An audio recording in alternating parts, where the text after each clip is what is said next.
अस्सलाम वालेकुम नाजरीन। कुछ दिनों से सोशल मीडियाज पर एक पोस्ट गर्दिश कर रही है, जिस पोस्ट में हमारे फिलासफर भाई, हमारे तज्जिया नगार भाई कुछ अजीब सा तज्जिया करके अवाम के सामने रखने की कोशिश कर रहे हैं।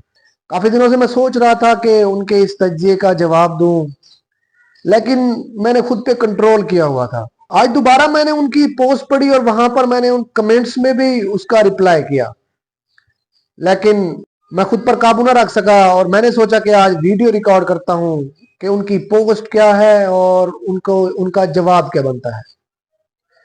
सबसे पहले उनकी थोड़ी सी पोस्ट के बारे में जानते हैं कि वो किस किस्म की पोस्ट कर रहे हैं। उन्होंने कुछ इस तरह से पोस्ट की कि जब चावल 130 रुपए से 250 रुपए पर पहुंचा तो किसान नहीं चीखा।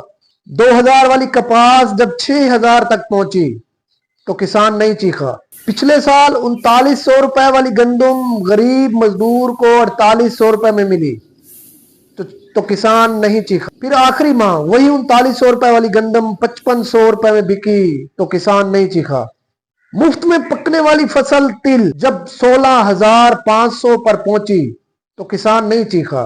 3 लाख फी एकड़ वाला गन्ना जब 10 लाख फी एकड़ पर गया तो किसान नहीं चीखा। तो उस भाई ने नीचे लिखा कि मेरा सवाल यह है कि आज गंदम का रेट कम होने की वजह से किसान क्यों चीख रहा है, क्यों रो रहा है? जो पिछले साल गरीब का खून नोचा और डंके की चोट पर नोचा, उसका हिसाब कौन देगा?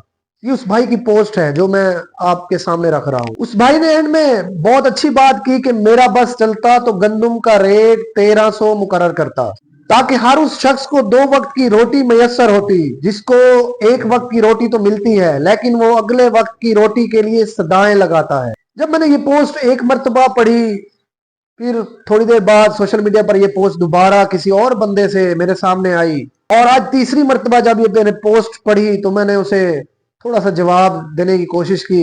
तो उम्मीद करता हूं कि जो ये हमारे फिलासफर और इस तरह के तज्जिया निगार भाई हैं उनको वो बुरा नहीं मनाएंगे, क्योंकि उन्होंने पोस्ट ही ऐसी की है जिसमें उसने बार बार कहा है कि किसान नहीं चीखा, किसान नहीं रोया।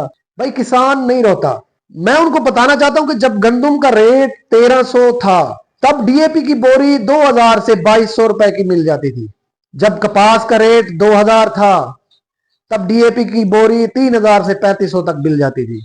इसके अलावा मैं अब उनसे पूछना चाहता हूं, जब डीएपी खाद की बोरी 3000 से 11000 पर गई, और 11000 पर भी इस साल नहीं मिली किसान को, और वो ब्लैक में थी और तकरीबन 15000 की बोरी मिलती रही है। जब खाद 3000 से 11000 पर गई, जब बिजली का यूनिट 14 रुपए से 54 रुपए पे गया, जिसकी वजह से ट्यूबवेल जो पहले 800 रुपए घंटा पानी मिल जाता था वो तकरीबन 2400 से 2800 पर गया। जब 1 एकड़ का ठेका 30,000 से 1,80,000 पर गया, जब पेट्रोल और डीजल का रेट 2 से 3 गुना बढ़ा और किसानों के अखराजात भी वैसे ही बढ़े, उस वक्त आप जैसे महान फिलासफर और तज्जिया नगार क्यों नहीं चीखे? ये तो था उनकी बात का जवाब उनके अल्फाजों में। अब थोड़ा सा मैं आपको बताता चलूं कि जब किसान फसल काश्त करता है और उसे काटता है तो उस वक्त रेट जो वो बेचता है वो बहुत डाउन बेचता है। फिर आगे बहुत बड़े बड़े जखीरा अंदोज होते हैं जो अपने पास जखीरा करके रख लेते हैं। और ये जो आप डिफरेंस बता रहे थे ना कि 130 पे था, फिर 250 350 पे गया तो किसान क्यों नहीं चीखा? भाई जान, उस वक्त किसानों के पास फसल नहीं होती।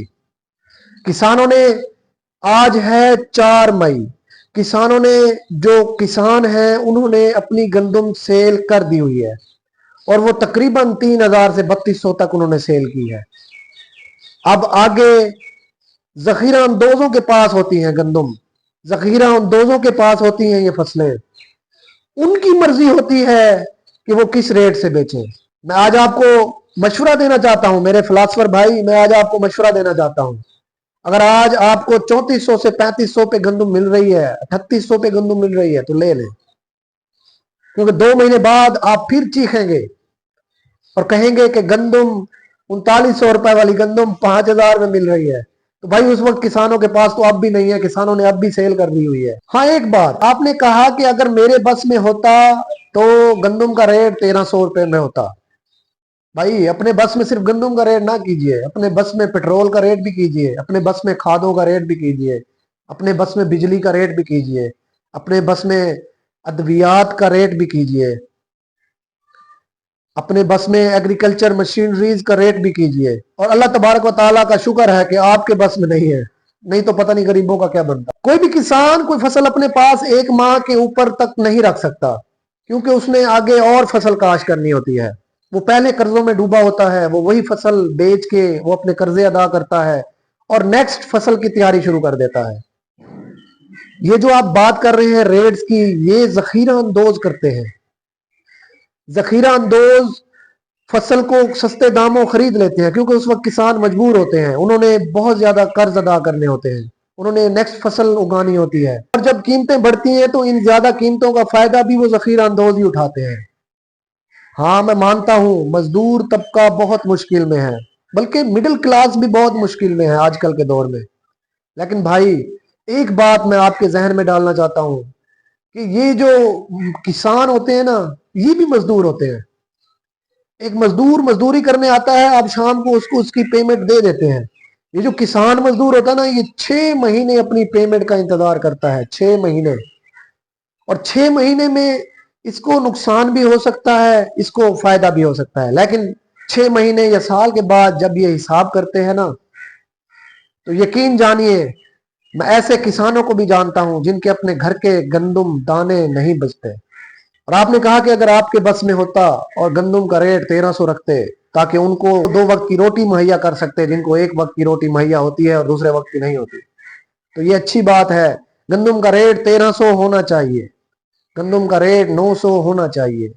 लेकिन गंदम का रेट 900 उस वक्त होना चाहिए जब डीएपी की बोरी भी 2000 की होनी चाहिए, जब बिजली 7 रुपए फी यूनिट होने चाहिए, जब किसान को पानी लगाने की बारी आए और किसान ट्यूबवेल पे जाए तो उस वक्त ट्यूबवेल भी 600 रुपए पर घंटा पानी मिलना चाहिए। इसके अलावा भी और बहुत सारे जवाबात हैं मेरे पास इन पोस्ट्स के। लेकिन काइंडली मैं सिर्फ इतना कहना चाहूंगा, इस तरह की पोस्ट बड़े बड़े ग्रुपों में पोस्ट करने से पहले थोड़ी सी अपनी रिसर्च बढ़ा लिया करें। सिर्फ कॉपी पेस्ट करने से कोई फिलासफर या कोई तज्जिया निगार नहीं बन जाता। Thank you very much to seeing my complete video.